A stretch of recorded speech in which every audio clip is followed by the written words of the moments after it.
Hello friends, आज हम CTET का दिसंबर 2022 को आया हुआ क्वेश्चन जो है उसका हम सॉल्यूशन देखेंगे। तो पहला प्रश्न देखिए क्या है। एक विभाजन के प्रश्न में कह रहा है कि भाजक जो है वो भागफल का 5 गुना है और शेषफल का 4 गुना है। यदि शेषफल 5 है तो भाज्य क्या होगा। तो देखिए, इस प्रश्न को हल करने से पहले हमें क्या करना होगा। सबसे पहले हमें जानना होगा कि भाज्य क्या होता है, भाजक क्या होता है, भागफल क्या होता है, शेष क्या होता है। ये 4 टर्म जानना होगा। इसके अलावा हमें ये देखना होगा कि कौन किसका इसका रिलेशन दिया हुआ है। जैसे हमें इस क्वेश्चन में क्या दिया हुआ है, शेषफल दिया हुआ है 5, और क्या दिया हुआ है, भाजक जो है वो शेषफल का 4 गुना है। मतलब अगर शेषफल 5 है तो भाजक क्या होगा, इसका 4 गुना होगा। मतलब 5 का 4 गुना होगा तो 20 हो जाएगा। फिर और क्या कह रहा है, भाजक जो है वो भागफल का 5 गुना है। भाजक जो है वो क्या है, भागफल का 5 गुना है। इसका मतलब कौन सा बड़ा है, भाजक बड़ा है। भाजक भागफल का 5 गुना है, मतलब भागफल छोटा है। भागफल क्या है, पांचवा भाग है भाजक। ठीक है। तो अगर भाजक 20 है तो उसका पांचवा भाग क्या हो जाएगा, 4 हो जाएगा। तो ये तो मैंने आपको बेसिक चीज बता दी। अब इसी चीज को हम डिटेल में देखेंगे। ठीक। पहले एक फॉर्मूला आप याद कर लीजिए, भाज्य बराबर भाजक गुने भागफल जोड़ शेषफल। ठीक है, तो ये फॉर्मूला आप याद रखेंगे। दूसरा चीज, अब आते हैं भाज्य क्या है, भाजक क्या है, भागफल क्या है, शेषफल क्या है। मान लीजिए कोई संख्या है 23, उसको आपने 5 से भाग दिया। तो अब क्या होगा, जिससे भाग देंगे, मतलब जिस संख्या को भाग दे रहे हैं, 23 को भाग दे रहे हैं, तो वो क्या है, जो बीच में इधर संख्या आता है उसको बोलते हैं भाज्य। ये क्या है, देखिए एरो गया है, ये है भाज्य। भाजक क्या है, जिस संख्या से भाग देते हैं, जिसको भाग देते हैं वो भाज्य है, जिस संख्या से भाग देते हैं वो है भाजक।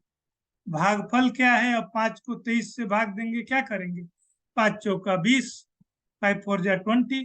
तो क्या आया, इधर क्या आया, इधर जो भी आएगा वो क्या है, भागफल है। और फिर अब हमने क्या किया, 23 में 20 घटाने पे क्या आया, शेष कितना आया, 3 आया। तो शेष है हमारा 3। तो ये चीज क्लियर रखिए, भाज्य बराबर भाजक गुने भागफल जोड़ शेषफल। ये क्लियर रखिए। अब आपको आते हैं वापस क्वेश्चन के तरफ। ये तो मैंने बस 23 और ये उदाहरण के लिए दिया था। अब हम एक्चुअल क्वेश्चन पे आएंगे।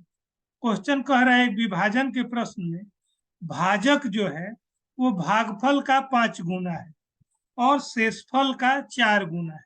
ठीक है। भाजक जो क्या है, भागफल का 5 गुना है, शेषफल का 4 गुना है।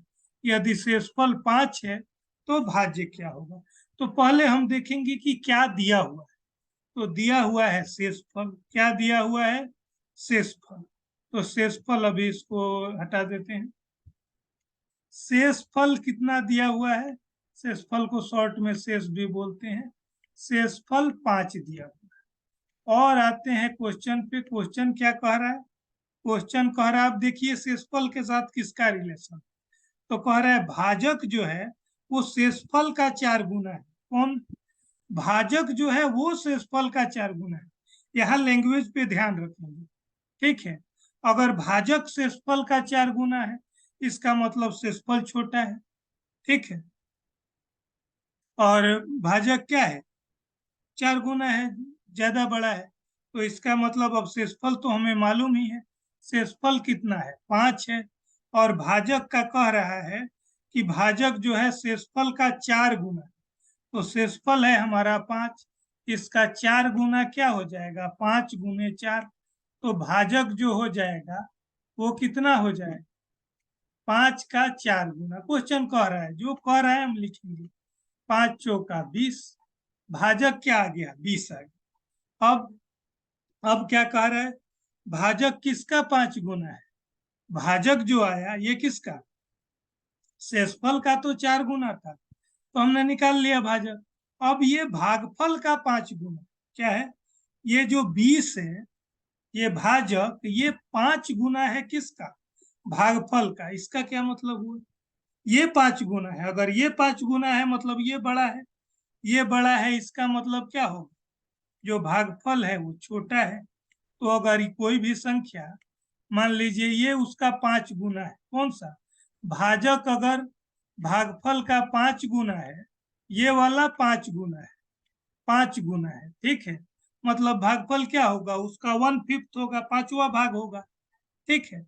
अगर मान लीजिए मैं कहूं कि एक संख्या है 20 है, ठीक है, वो एक दूसरे संख्या का 2 गुना है, तो बड़ा वाला 20 है ना, ये 2 गुना है, तो दूसरा संख्या क्या होगा? उसका आधा हो जाएगा। ऐसे ही अगर भाजक भागफल का क्या है? 5 गुना है, इसका मतलब भागफल इसका क्या होगा? 1/5 हो जाएगा। मतलब आपको भाग देना है, 20 में 5 से भाग दे देंगे, तो वो हमारा क्या आ गया? 4 आ गया। अब हमारे पास क्या क्या आ गया है देखिए, हमारे पास अब हमें निकालना क्या है, पहले ये देखेंगे। हमें निकालना है भाज्य। अब हमें भाज्य निकालने के लिए क्या फॉर्मूला होता है? भाजक गुने भागफल जोड़ शेष। तो भाजक आ गया है, भागफल आ गया है, शेष आ गया है, तीनों आ गया है, हम फॉर्मूला निकाल देंगे। भाज्य क्या हो जाएगा? भाजक 20 गुने भागफल, भागफल कितना? 4 जोड़ शेष, शेष कितना है? 5, ठीक है। तो 20 चौका 80 और 5 85, हमारा भाज्य क्या होगा? 85। अगला प्रश्न क्या है कि 5 क्रमागत संख्याओं में दूसरी संख्या 49 है, इन संख्याओं में सम संख्याओं का गुणनफल क्या होगा? ठीक है। तो देखिए क्या कह रहा है, कह रहा है 5 क्रमागत। क्रमागत किसको बोलते हैं? क्रमागत वर्ड से स्पष्ट है, लगातार। लगातार का मतलब क्या है? जैसे 2 3 4, 1 2 3 5 6 7 लगातार है, ठीक है, तो उसको बोलते हैं क्रमागत। तो ये क्रमागत संख्या है, 5 क्रमागत संख्या, ऐसा 5 क्रमागत संख्या। अब वो क्या क्या संख्या है अभी हमें नहीं मालूम। वो क्या कह रहा है? अब जैसे मान लीजिए क्रमागत संख्या क्या होता है? 3 4 5, मतलब सीधे शब्दों में कहें तो क्रमागत संख्या में कितने का अंतर होता है? एक एक का अंतर होता है। तो अब इसमें दूसरी संख्या 49 दी गई है। इन संख्याओं में सम संख्या जो है 5, ये क्रमागत में जो जो सम संख्या आया होगा उसका गुणनफल हमें बताना है, ठीक। अब इसको हम विस्तार से देखते हैं। क्रमागत का मतलब क्या? लगातार। क्रमागत मतलब लगातार। मान लीजिए जैसे मैं कहूँ 3 है, 3 के बाद अगली संख्या क्या होगी? 4, उसकी अगली क्या? 5। तो हम बोलेंगे कि 3 4 5 क्या है? क्रमागत संख्या है, ठीक। अब इसमें आपको और भी चीज पूछ सकता है, जैसे यहाँ सीधे क्रमागत कह रहा है तो 3 4 5 होगा। अगर वो कहेगा क्या, या कुछ भी 10 12 11 10 11 12 कुछ भी हो, अब अगर कहेगा क्रमागत सम संख्या, तब क्या होगा? तब कुछ भी संख्या मान लीजिए, अगर ले लीजिए 10 है, तो इसका क्रमागत सम संख्या क्या होगा? 12 होगा। तो इसमें 2 2 का गैप होगा, 14 होगा। इस तरह से विषम में भी 2 2 का गैप होगा, 3 5 7। तो आपको पहले लैंग्वेज क्या कह रहा है ये देखना है। अब मेनली वो सिंपल क्रमागत कह रहा है, मतलब लगातार है संख्या, पहले टाइप वाला है। तो क्लियर है कॉन्सेप्ट। अब आते हैं क्वेश्चन की। क्वेश्चन क्या कह रहा है कि 5 क्रमागत संख्या में दूसरी संख्या 49 है। क्या है? दूसरी संख्या 49। तो इसमें सम संख्याओं का गुणनफल क्या हो? ठीक है। अब देखिए, हमें मान लीजिए 5 संख्या है, 1 2 3 4 5, दूसरी संख्या क्या दिया हुआ? 49। अब सिंपल बात है, अभी हमने देखा क्रमागत संख्या किसको बोलते हैं? 3 4 5, मतलब एक एक का गैप आ रहा है तो क्रमागत है। तो इस तरह से मान लीजिए दूसरी संख्या 49 है, तो इसकी पहली संख्या क्या होगी? 48 होगी, एक घटा देना है। अगली संख्या क्या होगी? एक जोड़ देना है, 50 होगी। फिर इसकी अगली संख्या क्या होगी? 51 होगी। फिर इसकी अगली क्या होगी? 52 होगी। 5 संख्याएं हैं, हो गए। अब आपसे क्या पूछ रहा है? आपसे क्वेश्चन पूछ रहा है कि इन संख्याओं में सम संख्याओं का गुणनफल क्या? क्या कह रहा है? सम संख्याओं का गुणन। तो सम कौन कौन सा है? जो सम किसको बोलते हैं? जो 2 से पूरा पूरा कट जाए, 48 50 और 52। तो क्या आ गया? आप गुना कर दीजिए, 48 गुने 50 गुने 52, आप कर लीजिएगा, इतना तो आप कर ही सकते हैं। अब जो आंसर आएगा वो हमारा, ठीक है, इसको करके आप आंसर निकाल सकते हैं। आपको कॉन्सेप्ट समझना है, कॉन्सेप्ट एक बार समझ गए तो क्वेश्चन तो आएगा ही। देखिए, कह रहा है एक स्टील की तार एक वर्ग बनाती है जिसका क्षेत्रफल है 121 सेंटीमीटर। कह रहा है यदि इसी तार को एक आयत के रूप में मोड़ा जाए जिसकी चौड़ाई 8 सेंटीमीटर है तो आयत की लंबाई क्या हो। सिंपल क्वेश्चन क्या कह रहा है, एक स्टील का तार है, वो क्या करता है, एक वर्ग बनाता है। अब स्टील का तार खुद वर्ग थोड़े, मतलब तार को मोड़ के वर्ग बनाया जाता है। उस वर्ग का क्षेत्रफल हमें दिया हुआ है। अब कह रहा है उसी को क्या करते हैं, इसी तार को एक आयत के रूप में अगर मोड़ा जाए, सेम तार को अभी वर्ग बनाया गया है, फिर उस तार को हमने क्या किया, सीधा कर लिया, फिर उसी को आयत के रूप में बनाया जाए और उस आयत का अगर चौड़ाई 8 हो तो आयत का लंबाई क्या हो। तो आइए हम इस क्वेश्चन पे पहले विस्तार से देखें। पहले आयत क्या होता है, वर्ग क्या होता है, ये जानेंगे, फिर उसके बाद प्रश्न की ओर आगे। चतुर्भुज है जिसकी चारों भुजा क्या होती है, चारों भुजा बराबर होती है। मान लीजिए जितना ये भी है, ये चारों भुजा, मान लीजिए अगर एक भुजा 5 है तो सारा भुजा 5 5 है, और सारा कोण यहाँ पे क्या होता है, 90 डिग्री होता है। ठीक है, यहाँ हम कोण के बारे में इंटरेस्टेड इस क्वेश्चन में नहीं है। अब क्या किया गया है, कह रहा है ये जो वर्ग बना है वो तार को मोड़ के, मान लीजिए यही वाला जो है ये क्या है, तार है, इसको तार को मोड़कर हमने वर्ग बनाया। ठीक है, और वर्ग का क्षेत्रफल वगैरह दिया हुआ है। अब कहें समझिए, कहीं भी तार को मोड़कर कुछ बनाने का है तो इसको हम क्या समझेंगे, परिमाप का बात हो रहा है, ये क्लियर है। ये बाहरी लेंथ को क्या बोलते हैं, परिमाप। तो पहले वर्ग का क्या होता है, वर्ग का क्षेत्रफल क्या होता है, वर्ग का क्षेत्रफल होता है भुजा स्क्वायर, वर्ग का क्षेत्रफल भुजा स्क्वायर। ठीक है, मतलब भुजा गुने भुजा, और वर्ग का परिमाप क्या होता है, 4 गुने भुजा। ऐसे ही आयत के बारे में भी बता दे रहे हैं, आयत क्या होता है, आयत भी चतुर्भुज है, बस इसमें चारों भुजा बराबर हो रहा था वर्ग में, आयत में क्या होगा, सामने सामने का भुजा बराबर, ये दोनों बराबर होगा, ये दोनों बराबर होगा, बाकी यहाँ 90 डिग्री जो है वो तो होगा। अब आयत का क्षेत्रफल क्या होता है, एल इंटू बी, मतलब लंबाई गुने चौड़ाई। आयत का परिमाप क्या होता है, 2 गुने लंबाई जोड़ चौड़ाई। ठीक, अब आते हैं क्वेश्चन की। क्वेश्चन हमारा कह रहा है कि मान लीजिए एक तार, ये सारा तार समझिए, इस तार को मोड़ के हमने एक वर्ग बनाया, इसका क्षेत्रफल दिया हुआ है, क्या, ये क्षेत्रफल एरिया दिया हुआ।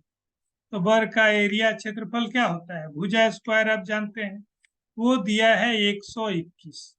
तो भुजा क्या हो जाएगा, एरिया होता है भुजा स्क्वायर, क्या अभी देखा आपने, भुजा स्क्वायर, भुजा स्क्वायर आ गया 121। ठीक है, तो भुजा कितना हो जाएगा, भुजा हो जाएगा क्या, ये वर्ग है, भुजा जो है, भुजा का स्क्वायर है। ठीक, तो भुजा क्या हो जाएगा, अगर वर्ग हटता है इधर से, स्क्वायर हटेगा तो उधर जाके रूट हो जाता है, मतलब वर्गमूल 121 का वर्गमूल क्या हो जाएगा, 11 हो जाएगा। मतलब हमारा क्या आ गया, वर्ग का भुजा आ गया 11, वर्ग का क्या आ गया, भुजा आ गया 11। ठीक है, अब वर्ग का भुजा जब आ गया तो वर्ग का परिमाप क्या होता है, 4 गुने भुजा, क्या होता है, तो 4 गुने 11 बराबर 44, क्या हुआ, 44। ठीक है, वर्ग का परिमाप आ गया 44।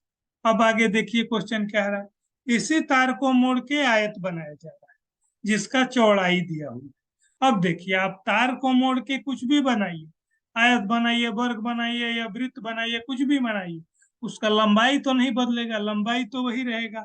मतलब आयत का भी जो परिमाप होगा वो क्या होगा, 44 ही होगा, क्योंकि वर्ग का परिमाप 44 है। तो आयत का परिमाप का फॉर्मूला क्या होता है, 2 गुने लंबाई जोड़ चौड़ाई, क्या होता है, 2 गुने लंबाई जोड़ चौड़ाई। ये वैल्यू हमें मालूम है।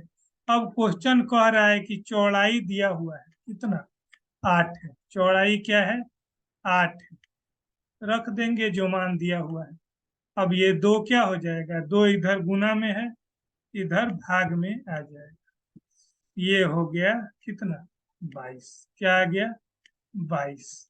ये अब काट दीजिए, इधर से हट के वो चला गया। अब L प्लस 8 आ गया 22। अब ये सिंपल इक्वेशन है। L क्या होगा, L होगा 22 माइनस 8, मतलब 22 में 8 घटा दीजिए, समीकरण में प्लस दूसरे तरफ जाने पे माइनस हो जाता है। 14, क्या आ गया 14, लंबाई आ गया 14। अब ये देखिए, अगला प्रश्न देखिए, ये कह रहा है निम्नलिखित भिन्नों में सबसे बड़ी और सबसे छोटी भिन्न कौन सी। 5 भिन्न दिया हुआ है, 1/2, 1/3, 4/5, 5/6, 3/6। ठीक है, इसमें सबसे बड़ा और सबसे छोटा भिन्न आपको बताना है। तो सबसे आसान तरीका होता है दशमलव में आप उनको बदल लीजिए और बता दीजिए कि कौन सबसे छोटा होगा। ये क्वेश्चन बहुत लोग जानते भी होंगे, फिर भी एक बार बता देते हैं जी। पहले लिखिए 1/2, 1/3, और क्या क्या है 4/5, 5/6, और क्या है, और है 3/4। क्या है 3/4। सिंपल, आप क्या कीजिए, दशमलव का सबसे इजी है, दशमलव में बदल लीजिए और सबको दशमलव के 2 अंक तक मान निकालिए, देख लीजिए कौन सा बड़ा आ रहा है। जैसे 1/2 है, ठीक है, 1/2, इसको दशमलव में बदलने के लिए क्या करेंगे, 2 को भाग देंगे 1 से, तो भाग नहीं लगेगा तो दशमलव लगाएंगे, इधर 0 करेंगे, 2×5 = 10। अब यहाँ तो दशमलव के बाद कितना अंक आया, पूरा पूरा कट गया, एक ही अंक आया, लेकिन किसी और में 2 अंक आ सकता है, तो आप एक 0 लगा दीजिए, इसको 2 अंक का बना दीजिए। इसी तरह से आप 1/3 का निकालेंगे तो 0.33 आएगा। इसी तरह से 4/5 का निकालेंगे 0.80 आएगा। इसी तरह 5/6 का तो 0.83 आएगा। 3/4 का निकालेंगे 0.75 आएगा। तो आप देख रहे हैं सबसे बड़ा कौन सा है, 0.83, 5/6 है। सबसे छोटा कौन सा है, 1/3 है, 0.33 है। तो सबसे बड़ा और सबसे छोटा आप बता सकते हैं, ठीक है। या और भी तरीका है इन सब का। अगला प्रश्न देखिए, अगला प्रश्न क्या कह रहा है, 1 सेंटीमीटर गुने 1 सेंटीमीटर वाले 36 छोटे वर्गों को कितने प्रकार से व्यवस्थित किया जा सकता है कि परिणामी क्षेत्रफल क्या है 36 है। 1 गुने 1 मतलब क्या है, 1 सेंटीमीटर क्षेत्र स्क्वायर क्षेत्रफल वाले वर्ग को कितने तरीके से हम व्यवस्थित कर सकते हैं कि क्षेत्रफल जो है वो क्या है 36 है।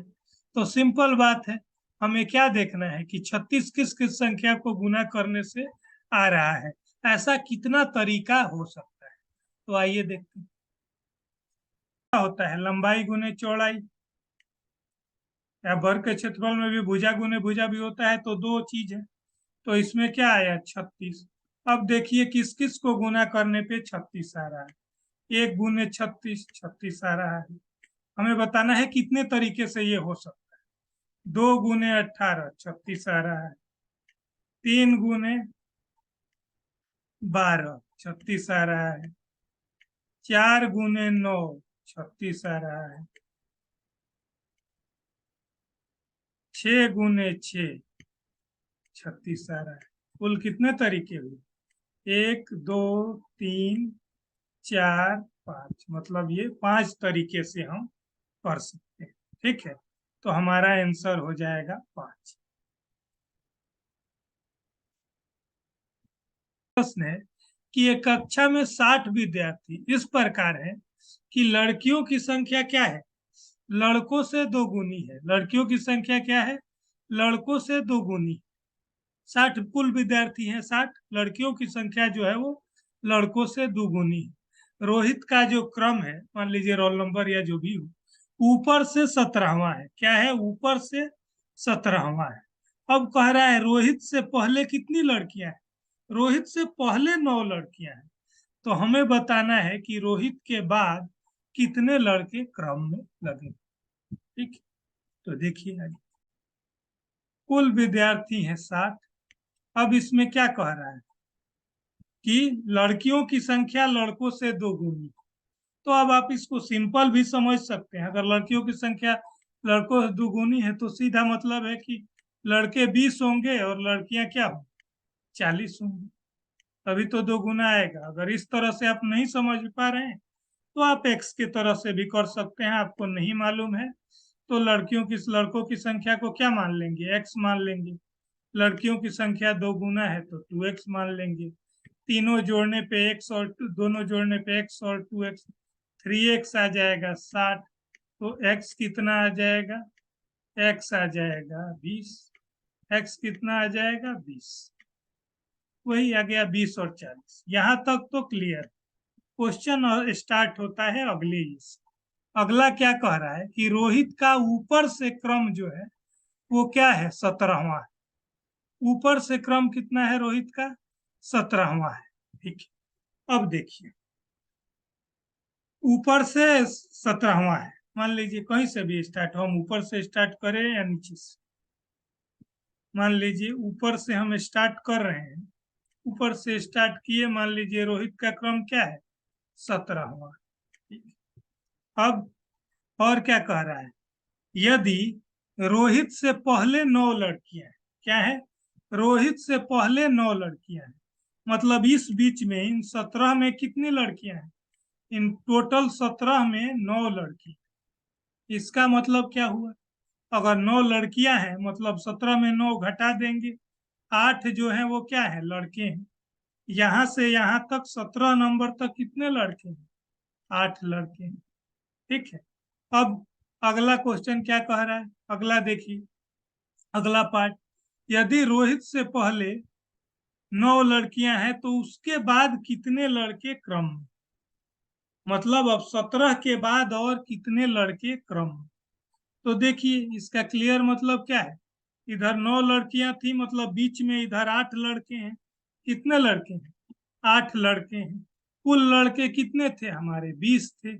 तो 8 अगर यहाँ पहले हैं, 8 इस बीच में है, तो बाकी कितने बच गए, कुल 20 है, 20 में 8 घटा देंगे, 12 जो होंगे यहाँ से यहाँ के बीच में कहीं होंगे, जहां जहां बैठे। तो कुल कितने लड़के होंगे, 12 लड़के। हेमा बस स्टैंड पे 9:35 पे पहुंचती है एम पे, और जीनत उसे बताती है कि उसकी घड़ी के हिसाब से पहली बस क्या हुआ है, 9:25 पे गया है। सैमा 9:35 पे पहुंची है, जीनत उसको बताते हैं कि अरे ये तो चला गया, घड़ी कितने बजे, 9:25 पे चला गया है। अब क्या कह रहा है कि यदि जीनत की घड़ी, घड़ी जो है जीनत का, जीनत अपने घड़ी के हिसाब से बताती है, लेकिन जीनत का घड़ी 5 मिनट तेज है। ठीक है, और बस जो है उसका आवृत्ति क्या है, 20 मिनट, मतलब हर 20 मिनट बाद बस आ रहा है। तो पूछ रहा है कि सैमा को अगला बस पकड़ना है तो उसको कितना मिनट प्रतीक्षा करना पड़ेगा। तो आइए देखते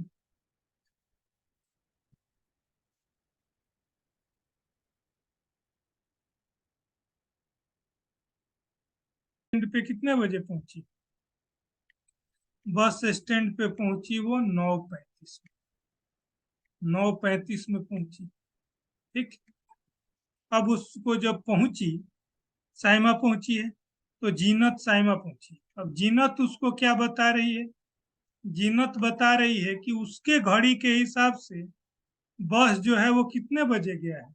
वो बताई है कि उसके घड़ी के हिसाब से बस जो है वो गया है 9:25 में। कितने में गया है, 9:25 में बस गया है, 9:25 में। लेकिन अब यहाँ प्रॉब्लम क्या है कि इसका घड़ी क्या है, इसका घड़ी 5 मिनट तेज चल रहा है। जिन्नत का घड़ी क्या है, 5 मिनट तेज चल रहा है। इसका घड़ी चल रहा है 5 मिनट तेज। ठीक है, इसका मतलब क्या होगा कि एक्चुअल में जब घर बस गया है उस समय टाइम कितना हो रहा था, ये घड़ी 5 मिनट तेज है, मतलब 5 मिनट कम बज रहा होगा, 9:20 हो रहा होगा, 9:20 हो रहा होगा। ठीक है, अब 9:20 यदि हो रहा था, ठीक है, मतलब बस एक्चुअल में कितने बजे गया है? 9:20 पे। फिर आते हैं, बस क्या कह रहा है? बस की आवृत्ति कितना है? बस का आवृत्ति प्रत्येक 20 मिनट का।